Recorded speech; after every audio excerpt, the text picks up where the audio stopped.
but I reckon this is the first time I've ever sat down with you and had a bird's eye view. It's a very impressive setup. What's going on here at the moment? Yeah, we've got a new conference room at work. So we've got a new massive. You can't see it obviously because I'm talking to you on it, but we've got a massive new TV and a decent camera, hopefully. So we can do group conference calls. We do our group stand-up calls in the morning and evening with the company here. So it's a nice setup, and we've got a lovely, clean and clear room where no one's allowed to leave a load of their personal rubbish lying around. So you feel quite calm in here. It's away from the Well, clutter. see, I'm coming at you from the upstairs room of my house. Don't be fooled by what you see on screen. I've got a number of night lights around me. I've got baby clothes. There should be a room in. We're about to move out, and I think the next room there's going to be a dedicated conference room for me, where that same rule should apply because the nature of just having kids running around the house is there's just shit absolutely everywhere all the time, and my wife and I are constantly laughing about the fact that you just have to be so on the ball to even have some semblance of like clean and organized and routined. Yeah, man. So that's the rest of it. I'm very jealous about your luxurious new room. I think I've had a little bit of an insight into some of the rooms because, as we've spoken about on the Relax Running podcast, I'm quite a big fan of Matt Fox and his work at Sweat Elite. And I think when he did one of the sweat tests with you guys, he had the cameras in the offices. So I've always sort of wondered what the actual setup looks like because since we've met, I've not yet been back to the UK, so I haven't had a chance to come in and actually say g'day. But what's the setup like there? Yeah, we're in like a sort of, it's a bit like a co-working type space here, but with lots of private rentable rooms and workshops downstairs. So we've actually converted one of the big workshops into a warehouse with a big, it's got a roller shutter door. So that's where we do all the stock picking and where the courier companies come up and pick up every day to take the orders out. We used to have that boarded off, so it was like 50% office, 50% warehouse. But as we've grown, we kind of needed the warehouse space. So we then moved into an office upstairs, kind of almost above it, which is a nice kind of airy space. It's a corner office with big windows, which is really nice. And then we've got 2 or 3 other little rooms like the one I'm sat in now for private conferences or meetings and that type of thing. So it's a nice setup for a growing business because we can just gradually take on more space as we need it. And also retract quite quickly. So I think it's sort of, you can take rooms for a month or two here if you want to, which is really good because, flexible office space is hard to come by sometimes. Yeah, I can imagine that's true. Yeah, it's interesting. It's interesting you talk about you guys as a growing business because the last 12 months especially, it's been amazing here in Australia just to see how many more people, only in the running scene I'm familiar with. I can imagine this is all across the board, are starting to use precision hydration. I feel like in the time, I think we did our first chat back in maybe early 2019 or 2020, it must have been actually. And from that time, it's been really interesting. Like I know there's a number of top Aussie runners using the products now. It's starting to really become a bit of a mover and a shaker in the industry. When did you guys officially launch? We launched quite a long time ago in 2011. So we've been at it for quite some time now. And you're right, the last 2 or 3 years has really seen the growth trajectory get steeper.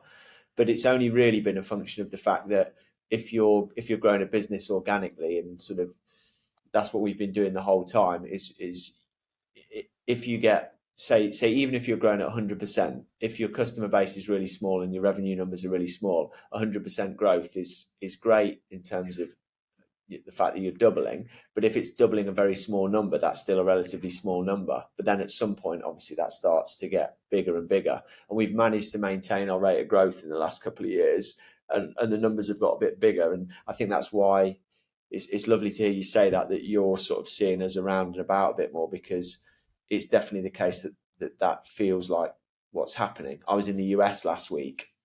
I was in Salt Lake City, and I was wearing the T-shirt that I'm wearing now with the company logo on it. And I walked into a climbing, sort of outdoor running climbing store. And immediately the guy from behind the counter came over and said, "Oh, do you work for Precision? My wife's a runner. She uses your products." And that was the first time that's kind of happened to me, just in a random place a long way from home. And that was really cool. So the name is obviously getting out there a little bit. That's awesome, man. That's a unique combination of sports to combine. And what was it? A climbing and running store. Yeah, it was that company called Black Diamond. If you've heard of them, they make I kind of have. I think they're big in climbing, but they also starting to get into trail running. They make some really good trail running packs and apparel and things. So I was just kind of mooching around there, killing some time while I was waiting for a taxi to turn up. And yeah, it was cool just to be doorstepped by someone whose wife like really enjoyed using the products.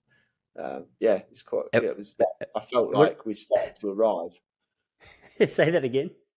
I felt like we'd started to arrive, when Yeah, someone man. starts to, Yeah, that's interesting. It would have been funny. I would have loved to have been there when you got to tell him that it was actually your company whose shirt you were repping. yeah, I didn't actually get that far. I just kind of said that, yeah, yeah, yeah, and we just had a chat about the products, and yeah, it was good.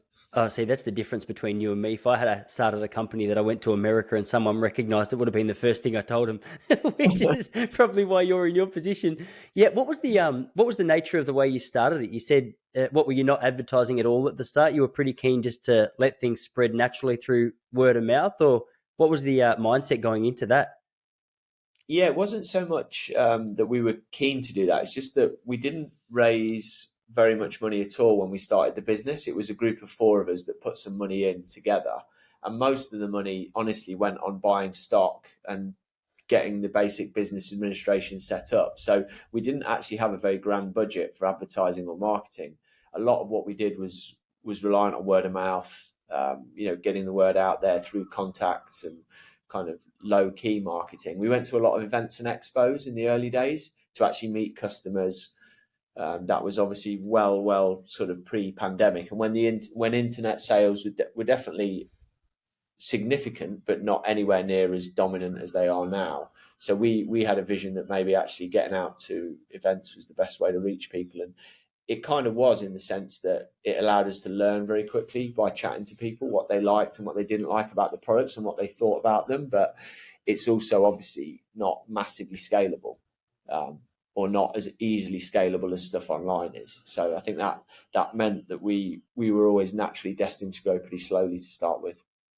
Yeah, yeah, that makes sense. That's a cool approach. It's interesting that whole world of expos. That's something that I'd never really even considered till last night. I just started the American Gladiator documentary here in Australia, and they were talking about how they were trying to get that show off the ground. And I was actually thinking about us because just flirting with the idea, and I'd taken some notes yesterday about a few things I wanted to speak to you about. But just the idea of launching a company or a television show or whatever is a really daunting prospect at the best of times. But it's funny when you look at a company that, whether it's a Nike or American Gladiators or whatever it is that you're looking at that's established, you always just look at that and assume that there's been no real um, holes that they needed to hurdle, no real challenges. It's funny how you look at some other company and you assume that the grass is greener and it was just a really smooth run. But it's so interesting that you talk about the trajectory that you guys are on in growth now. Like that's 12 years after a company started. And this is something that I've come to appreciate, even with relaxed running and so many things. Joe Rogan always says that, anyone who's been doing comedy, which is a big passion of mine, for less than 10 years doesn't really know what they're doing. And I'm just closing in on 5 years now and sometimes leave gigs going, this is so easy. But then I'll go to another gig, like I said before I hit record, and you go, okay, no, that makes a lot of sense. I've got so much to learn. So yeah, it is really interesting. Are there a lot of starters in the industry that you're in now? Because to be honest, until I met you, I didn't really know a lot about the industry. So from my perspective, it was just precision hydration and no one else. And then now I've started to become, a bit more deliberate with marathon preparation and training. I've heard of a few other brands, but I've developed a taste for your guys' stuff. I enjoy running with it. Uh, I've started just to use some of the carb gels on my run, which has been really good. But what's the actual market like, man? Have you had to rub shoulders with a couple of big dogs to become a little more established in the scene? Yeah, the sports nutrition industry is pretty massive these days. There's a lot of big players in it, sort of companies that are owned by the huge food companies. Gatorade is probably the most globally famous, who are owned by PepsiCo. And then Coca-Cola have Powerade, and then I think Nestle own Powerbar, or certainly did own Powerbar. So there's lots of sort of big established brands. Cliff Bar is another huge one. Goo, Lucasade. You could keep rattling them off, and so there's some massive players in the space. There's also loads and loads of more going down the line, there's more kind of specialised and more niche people like us. We're still one of the smaller players, I would say, in the market. But I think we've defined our niche as being in, endurance sports in particular. We do quite a bit in team sports as well, behind the scenes. So we sell to a lot of Premier League football teams, rugby teams, NFL teams in America, that kind of thing. But that's not what most people know that we do. What most people know us for is triathlon, ultra running, marathon running, long distance cycling, that kind of thing, because that's where the products are a great fit. And I think as the market for sports nutrition has become more mature over the years, it's become more segmented, because people realize that, or believe at least, that it used to be seen that Gatorade was a drink good enough for NFL players, so it was good enough for all athletes. And now it's like, well, if you're a guy who's running the Gold Coast Marathon, are your needs the same as someone who's playing American football or baseball? Like, probably not. So do you need a more specialized product? And I think as it's become more segmented, more people have come into the market. We've seen quite a few players come and go in the 10, 12 years that we've been around, because like anything, like the failure rate of new startup businesses in any sector, I think is pretty high. And it depends on the model. And we've seen some players come in and do really, really well. Since I think the American company Scratch Labs started around the same time that we did. And I know some of the guys behind that, they've done really, really well by the sound of things. That's a pretty big company now. Obviously, in more recent years, you've had Morton, the Scandinavian company that's backed by a pharmaceutical company, come in with a innovative product line, and they've certainly got a huge presence. Whether or not they're profitable or sustainable, I don't know, but they're definitely big in the market. But the thing that's helped us, I think, over the last 10 or 12 years, apart from whatever hard work and right moves we've made ourselves, has been the fact that the whole industry has just grown. There's so many more people doing so many diverse endurance sports now, that I think there's just a growing marketplace, and there's room for a lot of different people with a lot of different specialisms.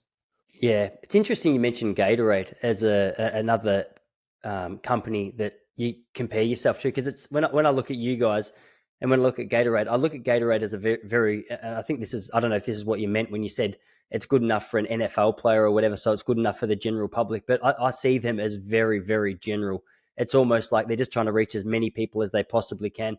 When I go to their website, I mean, I'm sure if you dig deep enough, there might be something there, but there doesn't seem to be any real specialized treatment of any elite performer. It's just like, let's see how many drinks we can possibly sell. And the reason I say that is I'll go down to the local supermarket here, and they're in the aisles next to Coca-Cola. They're in the aisles with all the soft drinks, fizzy drinks.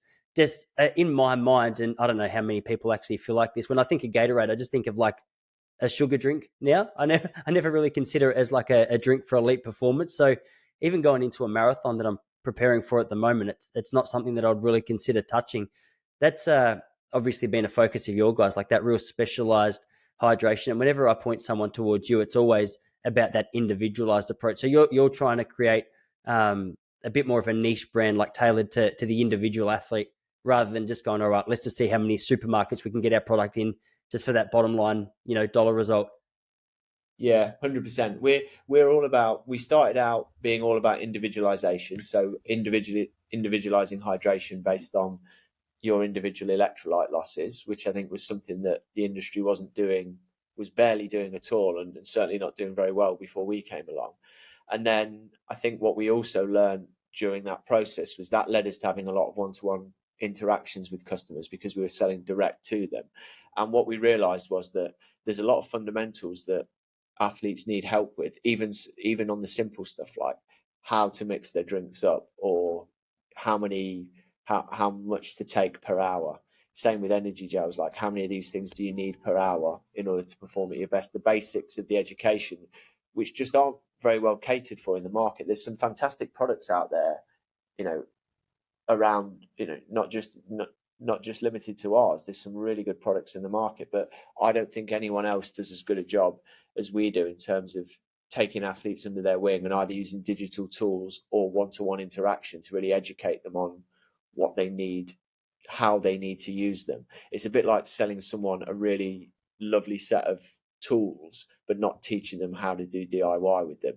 You can buy the best stuff, but if you don't use it right, you're not going to get the best results.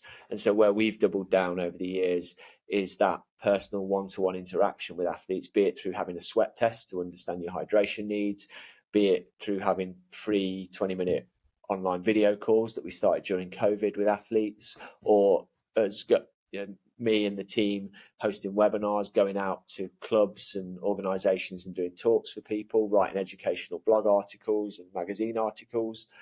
We've always been this kind of like education first and the products will follow mentality. And I think that's given us a bit of a USP in the marketplace. Yeah, I mean, you're no stranger to competitive sport. You're a triathlete. Were you an Ironman? Is that what you were competing in your heyday of competition? Yeah, I did quite a few Ironman races. I did a lot of half Ironman races, Xterra, which is off-road triathlon. I've also done a bit of ultra running and all sorts of regular running races, long distance swimming, kayaking, loads of different stuff. So I've got a fairly broad background in those kind of endurance sports. Yeah, because I don't ever remember there being a real key focus on individual like fueling and hydration. Even going back, I was competing at 2013 was my last year, and I know there would have been stuff around for sure. I mean, you existed at that time, like you already said, but it could have been a focus point for me. But that real tailored approach to fueling and hydration, it didn't seem to um, be a real point of consideration. I mean, in the running world, there was running training, there was a little bit of gym training, maybe do some stretching, get a good night's sleep, do some supplements, and see what happens. But was that your experience when you were actually competing? And was that sort of your entrance into the world that you're in now? Like it's such a niche field to an outsider that the idea of becoming a professional and developing not only an expert knowledge in the subject of hydration, but a company that supports the hydration of others just seems like such a random field to go into. Like, what's the origin story for you? Yeah, I basically, when I was an athlete, I had problems with hydration because I sweat a lot and I lose lots of salt in my sweat. And I didn't really understand. I knew that I sweated a lot, but I just thought that meant I needed to drink a bit more. And it wasn't until I started competing internationally in really hot places that I found that my performance dramatically suffered compared with how it was in the cold. And that was what led me to look into it, get a sweat test done with a friend of mine who was a medic and sort of sent me down this journey of really understanding the need to individualize hydration when you're doing long, hot, sweaty events. And I had a degree in sport and exercise science, so I had a basic grounding in the physiology of it. And I was already working with athletes doing physiological tests. So the idea of doing a sweat test was quite a natural fit for me. It was something I understood about selling, testing services to athletes. So initially, the plan was to create a business around selling sweat testing services and sweat testing equipment. But it became apparent pretty quickly that whilst there was demand for that, the real opportunity from a business point of view and what athletes were really looking for was a solution off the back of that test. So that's when we decided that it was time to develop our own drinks and kind of marry them together with the sweat test to create a unique service. Because I think you're 100% right that kind of thing just didn't exist. If you were maybe really top athlete, let's say you were in your world being looked after by the AIS or VIS or something like that, and you were doing really well but exhibited some problems that might have been put down to lack of understanding about fueling and hydration and nutrition, maybe you might have got to work one-to-one with a dietitian or a sports scientist who could actually look at you as an individual and help you solve those problems. But you've already had to rise to a significant level to get access to that kind of service. Or maybe you come at it from another angle and you're just wealthy enough to go and seek one-to-one nutritional consulting yourself. But I bet, and it's still the case now, if you reach out to 99% of sports nutrition companies for help and advice, their customer service side is often very weak. And that it's you contact the customer service department, and we do this. We mystery shop the customer service departments of our competitors, and quite often they're fine if you want to find out where your parcel is that you ordered from them, because they need to look into the tracking number or something like that. But if you want to know how many gels to use an hour, or what kind of how to pair different products together, you get pretty boilerplate standard advice rather than anyone taking an individualized look. So that's where we felt there was a gap, and we've tried to exploit that and tried to, you know, try to sort of come in and fill the void in between high-end elite one-to-one consulting and just the read the back of a packet and get on with it approach that most athletes have had to take for a long time. Yeah, it's interesting just hearing people trying to break into a sporting world, especially it's, whether it's fueling and hydration or the actual product line. I mean, before when I did the example of, or I referred to this idea of a company just not having any dramas, trying to create a successful product, I was thinking of Nike as I spoke about that. But I mean, I've read Phil Knight's book, A Shoe Dog, and I've seen enough documentaries about them to know the struggle that was actually, the origin story of the actual company. And it's so strange just to see them with a grip hold now after, I don't know if it's directly related to this, but I know one of their really huge breakthroughs or their really big breaks was the Michael Jordan who started to wear their product and started to be recognized as one of the greatest basketballers of all time. You can see why marketing is such a powerful tool in this world, because so often I'll see Novak Djokovic wear a shoe and I'm like, well, not only am I going to start tennis, but I've got to wear that. And the same is true with a Michael Jordan. The same is true with an Eliud Kipchoge. He's like, it has that marketing element. Because here's one thing I've learned just through running my own company is there's just so many, and you seem a lot further down the line than where I'm at. I mean, I only started Relax Running back in 2019, but for me, one of the most amazing things and shocking things was just how many different pulses you had to have the finger on. Like, you not only have to put together a quality product, in your case, the actual fueling and hydration, but you also have to be able to market it well. You have to be able to, there's just a blanket of things that you need to be across the board with, that it can be a little overwhelming, the nitty gritty details that you have to cover. How did you go about that? Like, from when you launched in 2011, it sounded like you guys, you put together a bit more funding than what I was required to do for an online business. How long did it take until you guys realized pretty quickly there were a number of elements that you had to be across? And, as much as it'd be beautiful just to focus solely on the product, there was a number of other things that were required for you guys to actually be able to hang around, well, at least till this point, 12 years later. Yeah, I think around, we were a few years in, because a lot of the early sales that we made were what you'd call B2B sales, so like business to business stuff, from me selling directly into sports teams and clubs, where if I went in and closed the deal, I didn't really need to market that, in the sense that I could usually find a personal contact or get a warm introduction, say a football team, and then go and do some sweat testing and sell them the product. That was pretty rewarding in the early days, because one team would usually buy several £1,000s worth of product at a time. So it kind of beat selling to individual consumers initially, because even a really good customer as a consumer might say, let's say they're doing a training for an Ironman or an ultra run, they might buy £100 worth of products or a couple of £100 worth of products, and hopefully they'll come back and buy more. But it takes a long time for that to aggregate up to a point at which it's worth, the revenue is sort of impactful in terms of running a business, paying yourself, and all the rest of it. We started off focusing on B2B, where, because if you're connected in an industry, you probably don't need to do a ton of marketing if you're lucky. But then it wasn't till about 2015 when I was introduced to Dave, who's now our marketing director, and Dave came and did some consultancy work for us, helping us to set up a new website and to basically start to explain how we might market the products to consumer audience, that we really considered it. And Dave's idea, which we still use to this day, was to drive our marketing through a sort of content-based strategy. So, in other words, putting out good educational content about fueling and hydration, creating an email newsletter list, and with the idea being that if you can deliver good quality educational content into people's inboxes, they'll read, then obviously a proportion of them will feel like they've learned something, will be at that moment in time be interested or considering trying a sports nutrition product, and there's a chance that they might click through and buy your one as opposed to someone else's.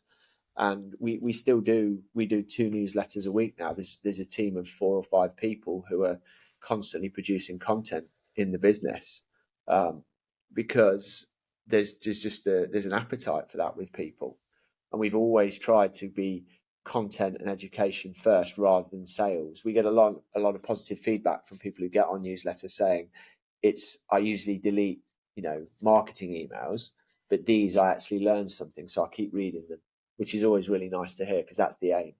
That's good. Well, I've found myself on your blog since I discovered you had one, probably at least once a week, especially it's usually on a Saturday night, the night before I'm getting ready to go out for a long run, just to make sure I've understood, the best way to fuel and what particular gels I need at what particular time. And yeah, I've found from a personal level that to be really helpful as well. But you referred to this education part of the business being a really important one. That makes sense because from my perspective, the amount that I've learned about hydration the last couple of years has been mind blowing. I mean, I thought I had a pretty good understanding that you just had to drink some regular drinks, regular water throughout the day. But from your perspective, like what are some of if you had 3 or 4 key mistakes or misunderstandings that just the general public, not even athletes, had about how to effectively hydrate, what would they be? I think one of the biggest ones that athletes make a mistake with is actually counterintuitively is before big races and big events, people think you need to drink way, way more than you normally do. So you see people wandering around at an expo the day before a marathon, glugging loads and loads of water, thinking that they're worried. In a way, if it's going to be hot, they're rightly worried about the effect of dehydration on their performance the next day, but they don't realise that over drinking is as much of a problem as under drinking, that there's a sweet spot that you've got to hit. So I was definitely guilty of that as an athlete. I sort of felt like the messaging was always that more is better when it comes to hydration. And you're always made to feel a bit guilty, like you're probably dehydrated, you're probably not drinking enough, so you need to drink more. And then, of course, you don't do it every day because you've got other things to pay attention to. But in the build up to a race, when you're really focused on performance, you go the other way and you start over drinking. And that I think we've had a lot of success with people in sort of re-educating them around the idea that actually just drinking tons of water in the build up to a race is not a good idea, and explaining to them about the role of electrolytes in preloading and increasing hydration in the last few hours before an event, but also just in moderating your fluid intake and being sensible about it in the days leading up. So that's one big misconception. And then the other one, the overarching bigger one, is that there's kind of one answer for hydration. There's kind of a soundbite that you can give everyone, like, oh, you can just drink to thirst, or oh, you just need to drink X amount per hour, whatever. And it's so individual. It's got so many variables plugged into it that we humans would love a simple answer, like a one line answer to clear everything up so we can save some brain space and move on to other questions. But with hydration, it's very nuanced, it's quite individualized. It requires a little bit of trial and error. It requires a little bit of scientific investigation sometimes. And often, people don't necessarily want to hear that it's more complicated. So it's a case of breaking it down. That's what we do in our blogs. We try and break down different questions around hydration and then try and provide answers, not the answers that you're looking for, but ways in which you can find the answer for yourself, which I think is the most important thing. Yeah. So that's even for people who aren't necessarily competing. I mean, I've got so many friends and family who would have no real interest in developing any structured hydration plan because they've just bought into this idea that, well, drink till satisfied. I mean, that seems like a pretty good way to start. Or even just drink enough so that your wee's not yellow. I don't know if that's a good sign or if that one's just an old wives' tale. Like, is that a pretty good tell on where you're at from a Yeah, hydration point of view? funnily enough, we have got a blog about that one, which gets loads of hits. Like that's one of the most so when people search on the web and find that, that drives a huge amount of traffic to our website. But the sort of short answer on that one is that it depends. It can do. So generally speaking, if your wee is really dark and concentrated, then you probably are. Well, that's a sign that your kidneys have decided they need to conserve water, so they're not peeing out a lot of water, which is often a sign that your body water is low or that you're dehydrated. If your wee is clear, that's a sign that your kidneys think they need to dump some fluid because they think there's more fluid than you need, which is a sign of adequate or overhydration. But it's not always the case because we all know, I think, that if you drink caffeinated drinks, that can cause you to wee and cause you to lose more fluid. So that might trick the body. Generally speaking, if you get up in the morning, the first wee you do in the day, when you've had a night of not eating, not drinking, you're rested, everything's balanced, that can be a decent sign of whether you're waking up dehydrated or well hydrated. But later in the day, once you've started drinking things, eating things that can affect it, it becomes way less obvious as to whether that's a kind of a red flag or not. Yeah, sure. Actually, you just mentioned the coffee there at the start of the day. That's the way that I start most days. I get out of bed. I've got a little mocha pot, which I discovered when I was in Italy a few years ago. It's enough to make just me and my wife a pretty good, solid 3/4 long black, which is always a good way to start the day. But one thing that I used to often hear was that coffee was a dehydrator, or something that actually caused you to be dehydrated. Is there any truth in that? There can be, in that it causes you, if you drink a lot of caffeine, and so it doesn't have to be coffee, any drink, anything with caffeine in it, it acts on the kidneys and causes them to excrete fluid rather than retain fluid. So the theory is that if you drink too much of it, it can make you dehydrated. Now, there's a lot of papers that have been published that suggest that because when you drink a coffee, you're also consuming a large amount of water normally, then that balances it out. So the net effect is not that you become more dehydrated. I would say from practical experience for me, I'm fine with drinking one or two coffees a day, maybe three at a push. But beyond that, I kind of feel like it does have a net dehydrating effect on me. It certainly doesn't make me feel great, so I don't tend to do it. And I tend to drink most of the coffee I have like first thing in the morning. I've usually stopped by, it's like nearly 10:30 in the morning for me here. I've usually stopped by about now with the coffee, unless I'm abroad and I'm jet lagged or something like that. Because I find that not only is it better for my energy levels, but my fluid balance is better. It's a bit of a trade off, but I don't think it's necessarily a strong dehydrator for everyone. But I think you've got to learn your own individual tolerance for caffeine and figure out how to keep your fluid balance in check if you're drinking a lot of it. Sure. Yeah, I've barely even finished thinking about coffee at 10:30. 10:30 is an early cutoff period. I've heard some people say that lunchtime for them is fairly good. For me, I don't know if it's just because I've had so much practice. I mean, 2017, I challenged myself just to 12 months without coffee, and I had no trouble really. I mean, I missed the social side of it. I like being able to go out and catch up with a mate and have a coffee.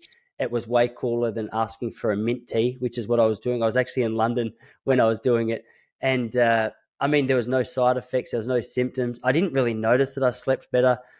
So, but what was interesting was even getting back onto coffee. I can have a coffee at 4 o'clock in the afternoon and feel no side effects as far as I can tell, unless I'm just completely oblivious to the fact that I'm having a bad night's sleep on those particular nights. But I guess this is just that individual factor as well, because there's some people that I'll speak to as well, and they're very similar to you. Like if they have a coffee after 12, they're like, yeah, there's no way that I'm sleeping that night. Yeah, I think it is individual for sure. And I reckon when I was in my 20s, I had no problem with drinking coffee round the clock.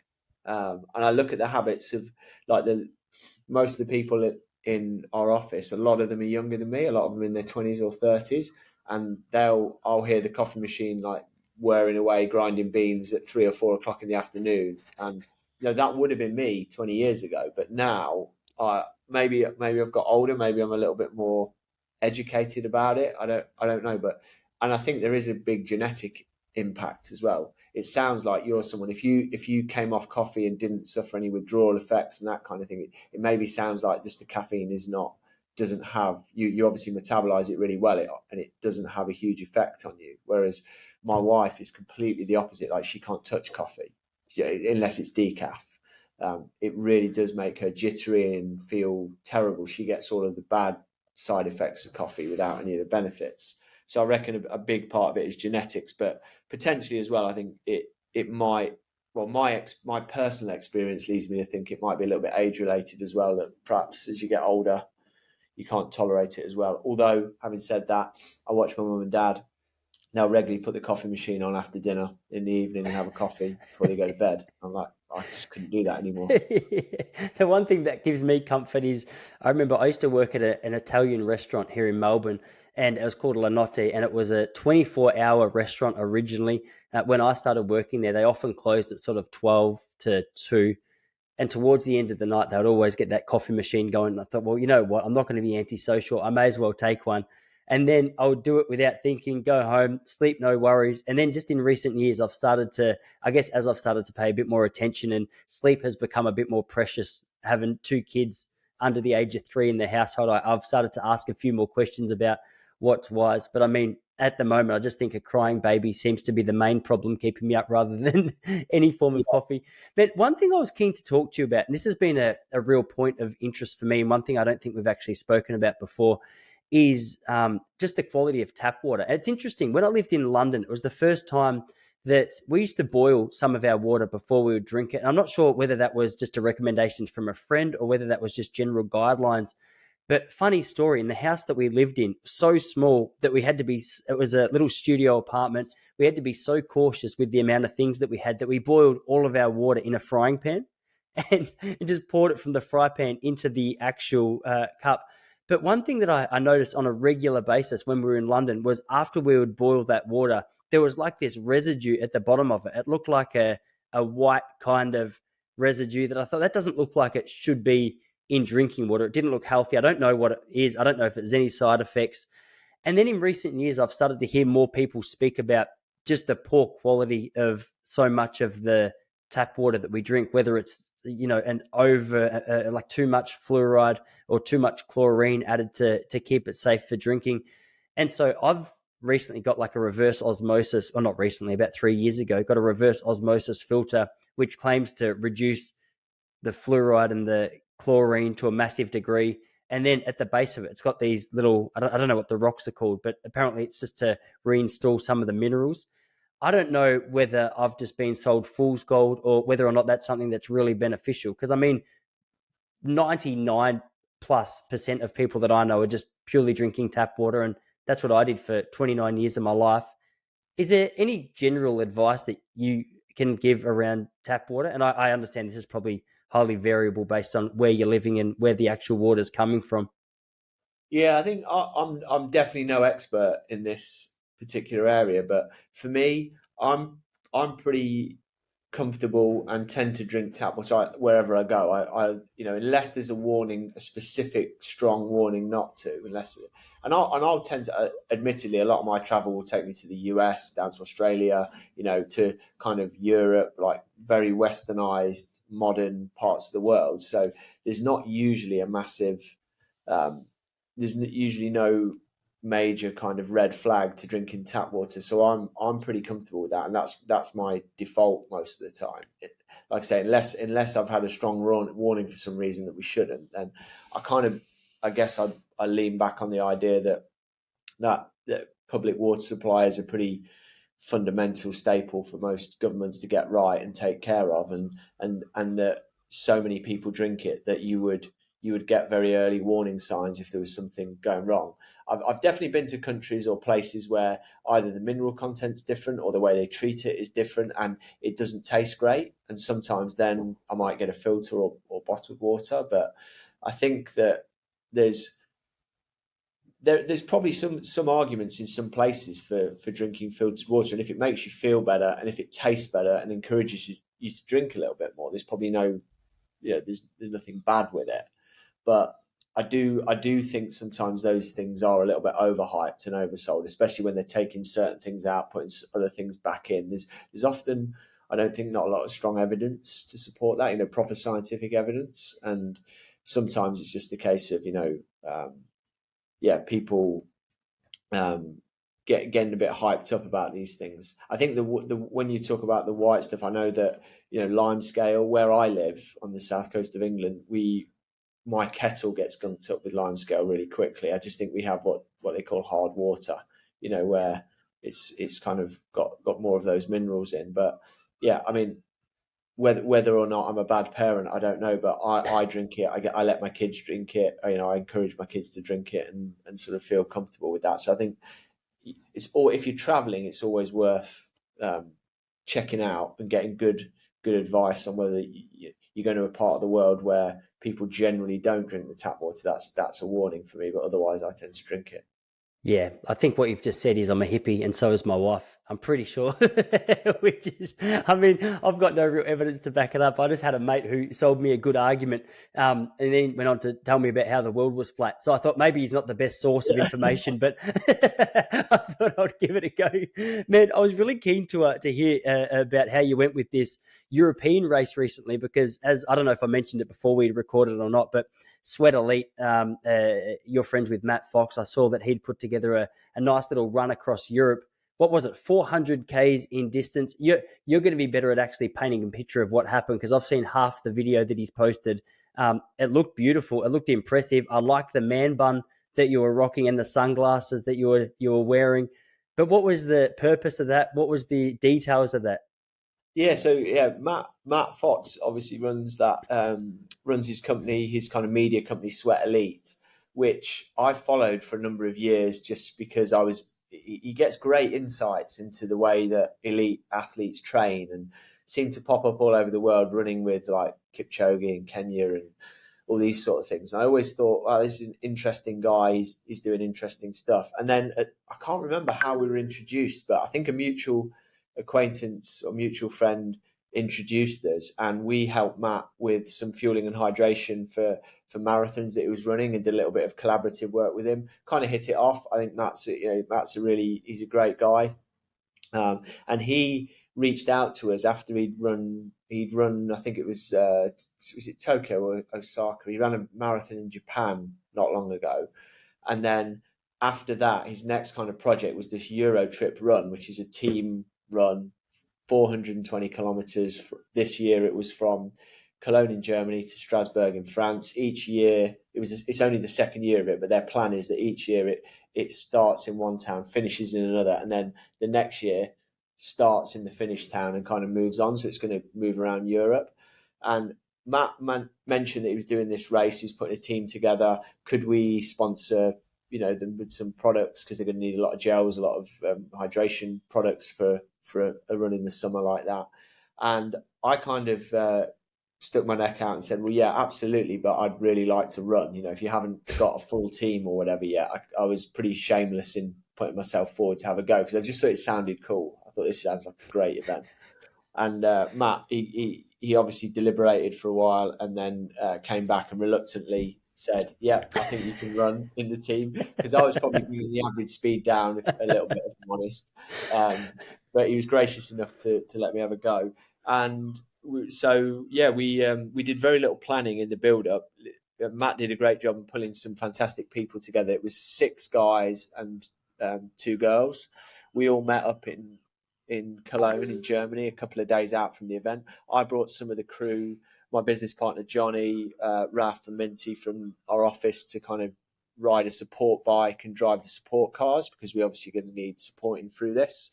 And then we sat down the day before this race. We got given the suggested route by the organisers, and the only rule was you had to get from A to B, coming through 5 checkpoints, not running on any motorways or roads where you weren't allowed to, and you couldn't do anything illegal, but you could plan any route you like. And they gave you this suggested route, and we went at it with a bit of mapping software to try and trim some of the corners off that route to get the distance down. We got our route down to just about 400k in the planning stage, and then basically the next day we sort of lined up at 6 in the morning, and Matt led us off, and it was an incredible adventure. So how did it operate? So you're obviously not all running 400 Ks. It looked like it was really a relay setting, but I don't know. What did you say there was? 6 members in your team? There's 8 members in the team, so 6 guys and 2 girls. That was the kind of standard setup for the teams. And then you could run as far or as, it was a relay. So only one runner was ever running at once. And you could run as far in one go or as little as you wanted. And we decided, we had no previous experience of a race like this. So we just decided, right, what we're going to do to start with to get ourselves bedded into it, we're all going to run 10K. So that takes care of the first 80 kilometers. That'll get us going. That's going to get us a few hours in without too much stress. And we had 2 support cars, so we set off, drove out. We used this website, if you've ever heard of it, called What 3 Words, which is a highly accurate way of pinpointing places on a map. So I can't remember the size of the blocks, but there's it's like coordinates. Every single part of the globe basically is mapped with this what three words, and it'll say, so it'll have three random words that signify a spot on the map, and you can translate that into Google Maps. So we drop pins into these what three words locations in 10-kilometer stints along the route, and then the car would drive to the next spot, the bike would lead the runner to that spot, and then you'd do a handover and carry on. And so we did 80k like that, and then we started to figure out that actually we're going to need to reduce the distance that we run each time in order to keep the pace high, because Matt set off and set the bar pretty high. He was running like 3:30 per k for the first stint, and I honestly thought to myself, I'm like, well, I'm going to do well. I need to try and get under 4 minutes a k, because I figured I'm going to have to run about 40 or 50k in total. And I didn't want to sort of pull a calf or hamstring or something early on. So I thought I'm going to try and keep it that. But inevitably, Matt runs 3:30. Then he hands over to this guy, Nicky, who is a phenomenal runner. Nicky runs 3:20 something per k. Then I'm the third runner tagging in. So I had to. I just went out way too hard and ran 3:30 something, like 3:39 a k on my first in. But then, of course, the bar was set. But in order to keep the pace high, we had to reduce the distances. So we gradually, a lot of us then ended up running like 5 or 6k for the next stints, and then eventually we got it down to 2 or 3 kilometers, and we were switching over. So I would, in the night time, I paired up with Nicky for a while. He was riding the support bike. I would run 3k, and then we'd jump across. I'd ride the bike for a bit. He'd run 3k. We kept flicking through like that. We did that until about, 3 o'clock in the morning, because this whole thing took us 25 hours. And so 3 o'clock in the morning, though, we got word that we're in second place overall. And the team that's leading is we're catching them incrementally. So we decided what we wanted to do was reduce the legs even short. So then we started doing 1 kilometer or like 3-4 minute runs rotating through that. And then by the end, with only an hour to go, we were literally running a minute or two flat out, then having 15 minutes off and tagging runners through and sprinting. So some of the guys, Nicky was running 2:45 per kilometre near the finish. I think we'll have run like a 2-hour 15 marathon between us in the last 42 Ks. And we won the event in the end by 14 seconds, which was incredible. That is unbelievable. So who was the other team? Was it, because this is one thing I was trying to navigate, and as I said, I only watched the first part of it, so I'm not sure I've got all the details, but I couldn't tell whether it was an event where every team was lining up at the exact same time. I know you said there's different routes that they can take, but I wasn't sure whether it was like, okay, at some point during the year, you can line up for this run. Here's a rough estimate of the direction that you got to go, and the fastest posting wins. No, it was all done on one day. So there were two start windows. So I think if you had to predict you had to put down your average half marathon time as a team, and then the organisers either said, right, you're one of the slower teams and you're going to start at 3 a.m, or you're one of the faster teams and you're going to start at 6 a.m. So there was that kind of 3 or 4 hour differential, so that the slower team, so that everyone could kind of finish at the same time. But it was very much so there was a start line and there was a finish line. It was a competition on the day, and so we started off in the second set because the team was generally on average pretty fast, as did obviously the team that came second. I think they were called Team Volt, and they'd won the event last time around, so they were probably a bit more favoured than us, I guess, because they had a bit of experience. And we actually did take the lead very early on, because Matt pulled a blinder right at the start, and where it was very funny, everyone was lined up ready to go in an obvious direction, and he'd spotted that he could turn around and go the other way and nip over a footbridge across the river and cut a kilometre off. So everyone ran, and then one or two of the teams, as included, like turned around and went over the early bridge, and we were straight out in the lead. And I think early on we got a sense, actually, maybe we could win this, because we're out in the lead and we appear to be holding a gap with these other teams. But then we had a big navigational error in the middle of the afternoon. One of the runners missed a turning because the bike couldn't keep up with him on a steep hill. Ended up losing 30 or 40 minutes. And at that point, there was a bit of a feeling that maybe this is, maybe we've screwed it. But then we nibbled it back. So there's a lot of highs and lows. It was a fun experience. Well, that was one of the things I was most impressed of when I even heard about the concept. I thought I struggle to get from here to Melbourne. That's an hour and a half drive that I do 3 times a week without taking a wrong turn. Like the idea that you're going to get 400 Ks across Europe with a team of 8 of you and not have at least one of these issues is almost impossible from my perspective. Was that something that each team had to wrestle with? How many teams were running? I think there was about 20 teams, 18, 20 teams, something like that. I suspect there were people that went badly the wrong way. We did a pretty good job, and that was down really to sort of Johnny, Raf, and Minty in particular on our side, who did a phenomenal job in planning the route and then also predicting ahead and looking ahead and sort of positioning the cars and the cyclists in the right places to make sure that we didn't make a mistake. Because as much as it was about running fast, there's no good running fast if you're running in the wrong direction. So we put a lot of emphasis on getting those logistics sorted out properly, and the guys just worked. They literally worked tirelessly for about 27 hours to get that right. And apart from that one error, we made very, very few. There were like little tiny 100-meter excursions and things like that where it wasn't clear where the track was going, but mostly we nailed it. And I think that was where we won the race, actually, was in the logistics. Yeah, no, that's impressive. What kind of training are you doing at the moment? You said you got out to a pretty quick pace. I know 3:30 something was quicker than what you anticipated, but you're obviously at some pretty good level of fitness for that to even be a possibility for you. What's your training week look like right now? I'm doing a fair bit of. I'm getting back into swimming. I've had a few weeks where I've been traveling and my wife's been traveling, so it's been disrupted for swimming. But tend to try and swim twice a week, maybe 3 times if I can, for about an hour, and then I commute. I actually did it today. I run into work, which is about, depends which way I go, but I can get about 8 to 10 Ks in on my way to work. If I run directly home, it's about 4K. So I can sometimes rack up 10 to 14K, kind of running in and out of work, which I just do at a steady pace. And then before that event, I was trying to get a bit of a tempo or interval run in every week as well, and maybe a long run at the weekend. But tend to just be ticking over with that. It's probably about 6 or 7 hours of training a week, which isn't a lot, but it's just about enough to keep me fit. Yeah, between sort of work commitments. And how many kids have you got at home? Two.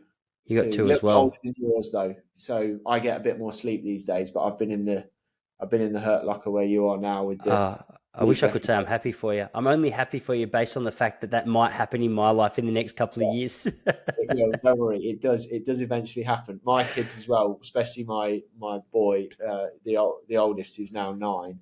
He was the worst sleeper. Apparently, according to my mum, it's all genetics because I was exactly the same. But yeah, How do you go now? You're a good sleeper now? pretty good actually. Yeah, when I get the chance. So yeah, No, I that's think good. You I think grow into it. so. You'll get Man, through it. You will no, get that's through it. great. I'm glad to hear. I'm glad to hear. Well, mate, I know it's early in your day. You got plenty to get done, so I won't hold you up too much longer. But I appreciate you jumping on here, and it's nice to have a bit of an opportunity. I was looking forward to chatting about a few things outside of running, which we got to as well. It's nice to hear a bit more about the business as well, and one that I'm sort of feel from a personal perspective invested in, at least because of the fact that I've got a Melbourne Marathon coming up, but also because we've had so much to do with each other.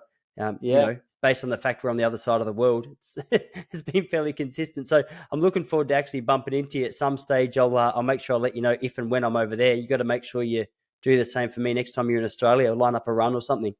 100%, mate. I'm very keen. I haven't been to Melbourne for. Well, no, I haven't actually been to Melbourne. I don't think so. I've been to Australia a few times, but I need to get down there. So I'll definitely try and get out for a run with you. How is your marathon training going, by the way? Man, much better. So probably, I can't remember the last time we spoke, but I had a lot of trouble with calf strains, as you know. I'm about 7 weeks into fairly consistent, very consistent training, but it's consistent in the sense I haven't done any real intense work at the moment. Of this week, I probably ran 35 kilometers. I did 12 Ks yesterday at sort of 450 pace and felt really good. I'm going to keep building up to the end of July, and that'll put me 12 weeks out from the Melbourne Marathon. And then, assuming that the body's holding up well, I'll keep increasing that long run. Like to get that up to sort of between 30 and 36 Ks in the next 8 weeks or so and do that fairly consistently for at least sort of 6 to 8. It'll just be interesting to see how much intensity I can put into the actual training load, because my biggest struggle now is if I get injured again, I'm going to refocus on a run that's not in Yeah, October, maybe early next year, and just try and refocus for that. So my yeah, biggest stressor at the moment is just staying healthy, because if another calf strain creeps in, that's Melbourne Marathon done and dusted, and I'm really loving the running. So I'm hoping. I mean, that's a long-winded answer to say it's good, but there's an asterisk next to that. I hope it continues, because the first 6 months of this year was a was a nightmare. yeah. I feel your pain there. I've suffered chronic, calf trouble over the years, and I think it's only been in recent years. And I don't want to curse myself, but I've just honestly, I've just slowed the pace of 90% of my running by. I used to run all the time at about 4 minutes a k, maybe a little bit quicker, and I was always on the knife edge of tweaking a calf or an Achilles doing that. If you look on Strava now, I would say my standard pace is 425 to 440 a k Still for solid. my runs, and but that feels to me always like within limits. That's like Yeah, comfortable. And then occasionally I do spike it. I'll do an interval session or a park run 5k or those kind of things. And although you deep down know that you get more bang for your buck if you can do that sort of training, you get more adaptation. There's nothing worse than doing that, tearing a calf, and then ended up 6 or 8 weeks doing nothing because you just don't go anywhere. So I've become a lot more accepting. I think that optimal can look like different things, but sometimes optimal is running a bit slower than you'd like, but getting the volume in over a consistent amount of time. Not only is that probably better for building up for a marathon, but it's actually better for your head as well, because otherwise, like you say, you're just ready to throw in the towel the whole time if you're injured.